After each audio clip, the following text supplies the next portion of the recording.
This year's theme we're calling Yosef and his brothers. The mysticism, the spirit, the neshama of Yosef and his brothers, in contrast to the Aves, is going into Galus. And we already discussed, amongst the points that we've already shared in the Sichos, is that in relationship with Galus, there's three categories. Yaakov, Yosef, and the other brothers. Yaakov is above the Galus. The other brothers are constricted, are constrained, are held back by the Galus. And Yosef somehow straddles both worlds. He's very much a part of the Galus, but he's a king in the Galus. These are three different levels of relationship with the Galus. And the combination of these three, Yaakov's contribution and Yosef's contribution, and the Shvativ's contribution, is how we get from the beginning to the end of a Galus. The beginning of the Galus is marked by dreams.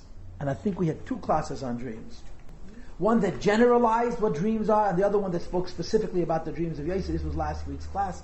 Dreams in general means everything is a bit numb, nothing is acute and sharp.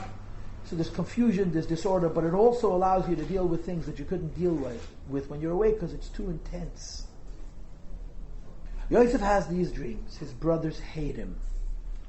And it sets up a drama, right? I mean, the story of Yosef and his brothers is really incredible. And incredible means it doesn't sound credible.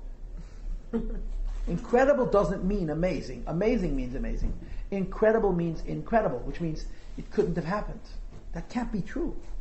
Yosef's brothers tried to kill him. Yosef's brothers told him, these are Yaakov Avinu's kids. But yes, it happened. It absolutely happened. Now, you scratch your head and say, they're not tzaddikim. They're the shoyim. They're evil people. You sell your brother. And by the way, selling the brother was a second resort. Reuben tries to save his life. Plan A was to kill him b'pashtus. You cannot answer this question satisfactorily. Nobody can come up with an explanation who can justify what the Shvatim want to do to Yosef and not come away with a heavy heart saying, how can you call these people tzaddikim? So what is the answer? The answer is Vayishlachenu be'emek chevrin. Vayishlachenu be'emek chevrin is the pasuk in Parshas Vayeshev, which translates literally as that Yaakov Avinu sent Yosef from the valley of Hebron, from the depth of Hebron. And Rashi observes, Hebron is not in the valley, Hebron is on a hill. So why does it say Vayishlachenu be'emek chevrin? And Rashi answers, Me'etza amuka shal oisei tzadik. Emek Hebron is not a geographical illusion. It's a spiritual illusion. Emek Hebron means from the depth of Hebron, from the depth of the intent of the tzaddik, namely Avraham Avinu, who was buried in Hebron. When Avraham Avinu became God's chosen one and the father of God's nation, God and him negotiated the Golus. This story of Yosef being sold by his brothers as a plan B, after a plan A to murder him, can only be justified if you say God got into their heads. There's no other good explanation. Either they're the Shoyim, which we know they weren't. We know they were tzaddikim. Or you have to say that they lost their minds. But why did they lose their minds? Because God took it over. God took it over because there is a master plan. There is a master plan which has to result in Emek Hebron. You got to get into Golos. This is how the Eibush is going to do it. So these great holy men lose their minds. And I want you to know there's an identical Gemara about the Churban Beis HaMikdash. An exact duplicate of this story. It's not as raw, but it's exactly the same thing. The Romans come to destroy the Beis HaMikdash. They come to destroy the Beis HaMikdash because of a silly thing, a really, really silly thing. There was a political fight in Yerushalayim. The Jews didn't get along, and someone went and massacred Mardu B'chai Yehuda. The Jews rebelled again, and it wasn't true. And even if they did, so what? They didn't bring a cardinal of the Roman king and destroyed you, killed millions of people for that. They literally killed millions of people. Says the Gemara, the city of Jerusalem was surrounded, and there was enough resources to sustain Jerusalem for a 22-year siege. 22-year siege. So the Jews destroyed their reserves. The Jews burned down the storehouses. They're going to fight with the Romans. Rabbi Yochanan ben Zakkai smuggles himself out of Jerusalem as a corpse. He puts a dead cat under him so he should smell. He's carried by his students so they shouldn't notice that he's light. And he meets Aspasionis, Vespasian, the soon-to-be Roman Caesar. And they have a very, very warm exchange. And amongst the things that happens in that exchange is that Rabbi Yochanan ben Zakkai tells him that he's about to become the Caesar. And as he's talking to him, a runner comes from Rome to tell him that the Caesar died and he's now the Caesar. So Rabbi Yochanan ben Zakkai makes an incredible impression on him. And he says to Rabbi Yochanan ben Zakkai, what can I do for you? So Rabbi Yochanan ben Zakkai says, I want a doctor to heal Reb Tzaddik. I want you to leave alone the princely family of Rabbi Yehuda HaNasi, and I want you to leave alone the Talmidei Chachamim, Yavnei v'Chachameh. He says, fine. Destroys the Beis HaMikdash, kills millions of people, and he leaves Yavneh. Frek the Gemara. Why didn't he say to Aspasionis, forgive us and go home? I don't understand. Rabbi Yochanan ben Zakkai has won the heart who is of now the Caesar, the Caesar of the whole world. Tell him, please give us another chance. We didn't do anything so terrible. And for the Gemara, Meishiv Chachamim Ocher V'das Nevenim Yisrakel, something like that, which means the Eibishter gets into the heads of the smartest people and makes them fools. That's the Gemara's answer. Rabbi Yochanan ben Zakkai lost his mind. Rabbi Yochanan ben Zakkai says to Aspasionis Caesar, Vespasian, go home. We didn't do anything so terrible. And instead he says, save a couple of rabbis. Which is nice. Save a couple of rabbis. Says the Gemara, I don't understand. It's exactly the same story under the exact same circumstances as our Pasha. Correct? Yosef HaTzadik is going to see his brothers on his father's mission, and they are going to kill him. On a second resort, they can say, let's not kill him, let's throw him into a pit, let the serpents kill him, the snakes kill him, and they sell him off to the Egyptians. And you say, how could this happen? How could this happen? And for the Pasuk Me'ei Mekheven, and the Eibishter got into their heads, because Golus needed to happen. And the exact same story appears in the Gemara, with Rabbi Yochanan ben Zakkai, who was the generational equivalent of the Shvatim, that he has an opportunity to save the Beis HaMikdash and save the Jewish people, and he asks to save Reb Tzaddik. Beis Rebbe, Yavneh v'Chachameha. Why? Because Golus needs to happen. And it's interesting, by the way. It's interesting and really disturbing that this is part of how the Eibishter thinks. If I am going to do something terrible to the Jewish people, I'm going to get the Jewish people's leaders to sign on. Why did the Shvatim happen? What would have happened if Yosef went out into the field to play his harp and he was captured by some strangers and they sold him into Egypt? Who would care? Why does it have to be his brothers? Why did it have to be an eternal mark of shame, worse than shame, written into the eternal book about brothers selling their brother in the Torah? What if Rabbi Yochanan ben Zakkai doesn't find favor in Aspasionis? He doesn't get to him. Same story, but the Gemara tells us the story where the leader of the generation had in his hands the future, and he made the wrong choice. This is a part of how the Eibishter operates. If you will, the Eibishter is getting the agreement of the tzaddikim. Now he's getting the agreement of the tzaddikim by making the tzaddikim think strangely, but you should know that the Mefarshim deal with such cases.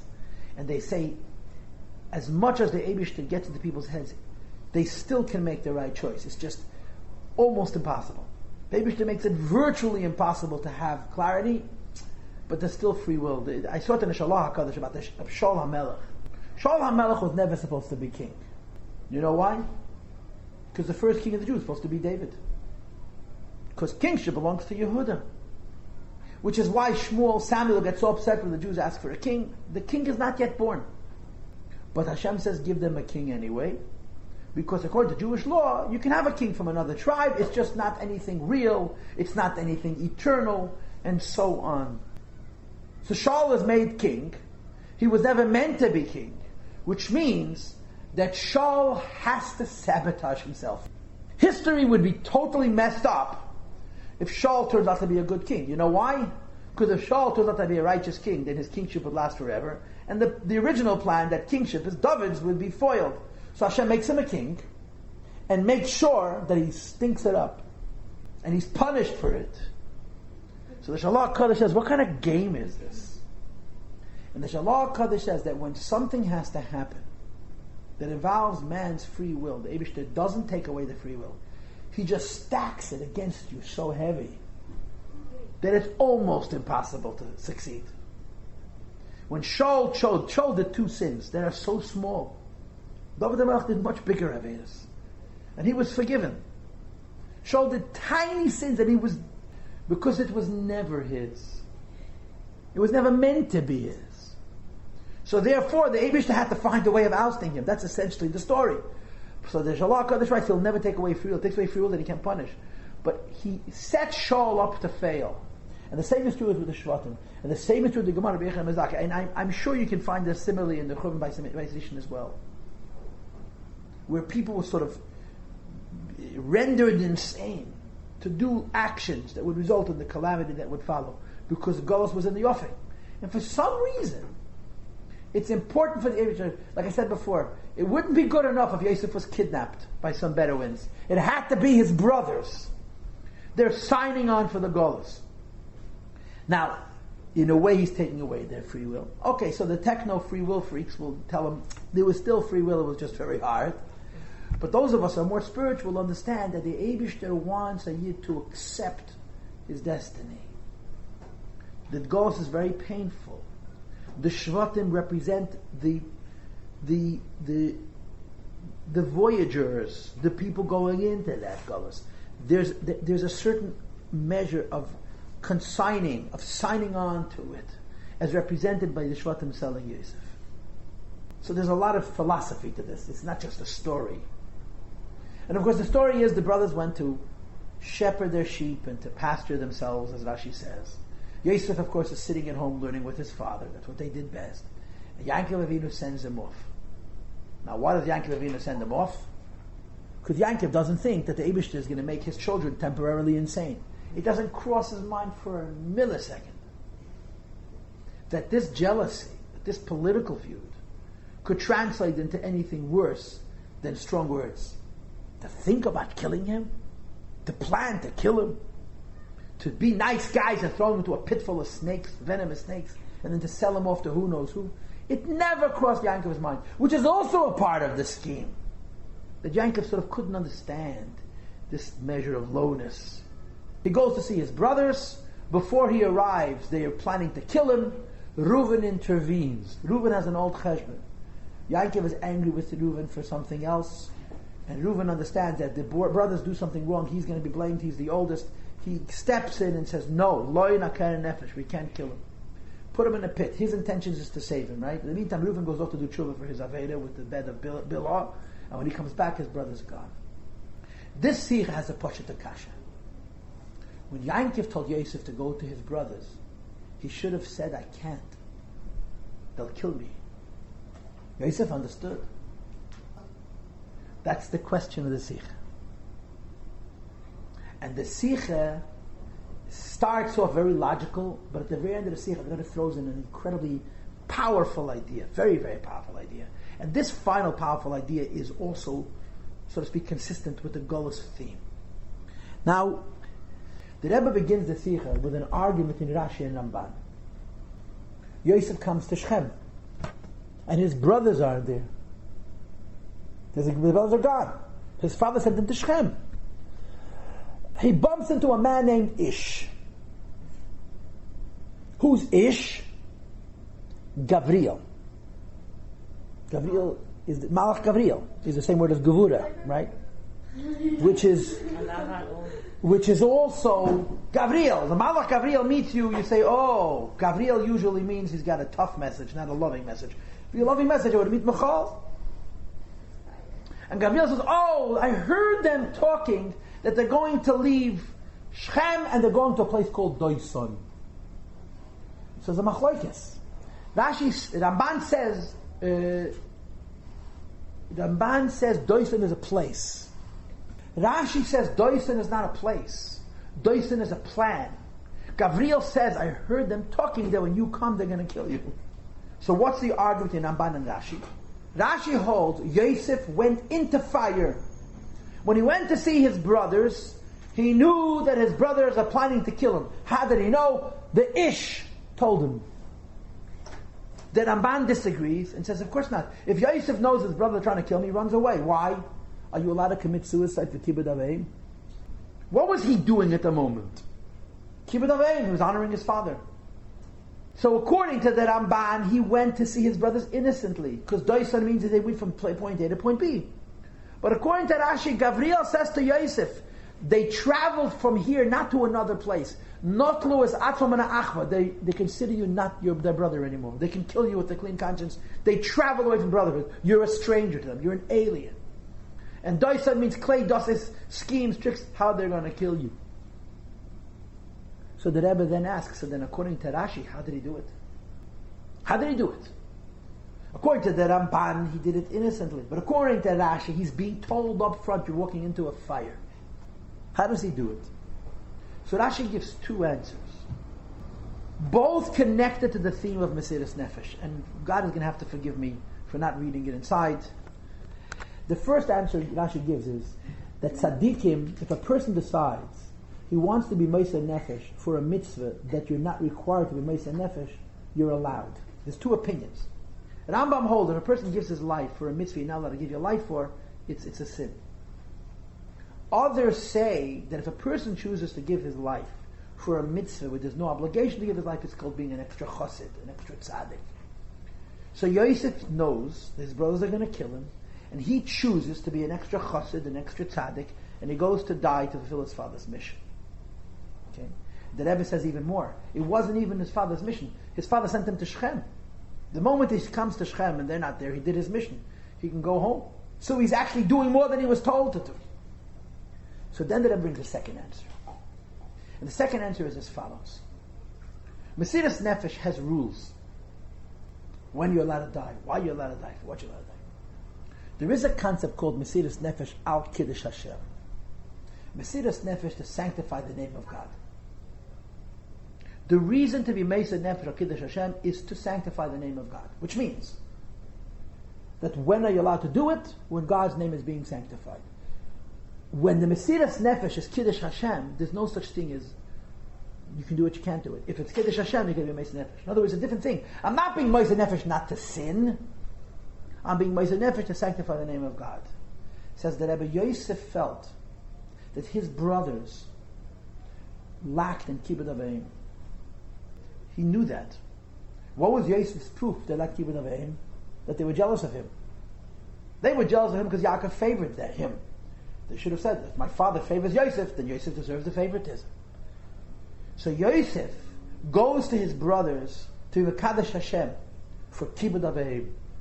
Hashem said you have to honor your father. How could you not trust him? How could you get jealous of the favoritism of brother if that's being chosen by your father? So the final answer that the Rebbe gives in the Sikha is Yosef HaTzadik is not being Mesiras Nefesh for kibbud aveim. He's being Mesiras Nefesh for Kiddush Hashem. He's being Mesiras Nefesh to make a point, to be principled. And the Rebbe says, then all bets are off. Now girls, why is this important? And it's really a pity we're doing this so quickly.